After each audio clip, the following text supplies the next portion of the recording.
చనిపోయారు, మానసిక రోగులుగా పిచ్చివాళ్ళు అయిపోయారు, లివర్లో కిడ్నీలు డ్యామేజ్లు అయ్యి ఇవాళ చాలామంది హాస్పిటల్ పాలవుతా ఉన్నారు.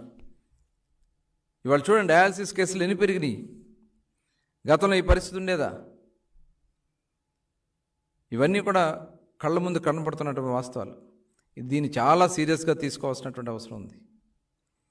ఇది అంత తేలిగ్గా తీసుకునే పరిస్థితి ఉండదు. ఖచ్చితంగా ఎవరు తప్పించుకునే పరిస్థితి ఉండదు. దీనికి పాత్రధారి, సూత్రధారి ఇవాళ ఎవరెవరు ఉన్నారో వాళ్ళ అనుయాయులందరూ కూడా ఇవాళ బయటకు వస్తున్నారు.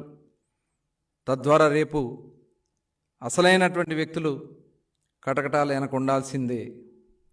దాన్ని ఎవరు తప్పించుకెళ్ళారని కూడా మరొకసారి తెలియజేసుకుంటూ, దీన్ని చాలా మేము ఎక్కడా కూడా పారదర్శకంగా వాస్తవాల్ని బయటకు పెట్టాలి, బయటకు తీయాలి, వెలికి తీయాలి.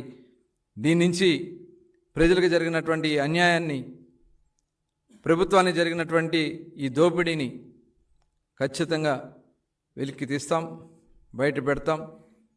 ఎవరైతే బాధ్యులున్నారో వాళ్ళని కఠినంగా శిక్షిస్తామని కూడా తెలియజేస్తా ఉన్నాను.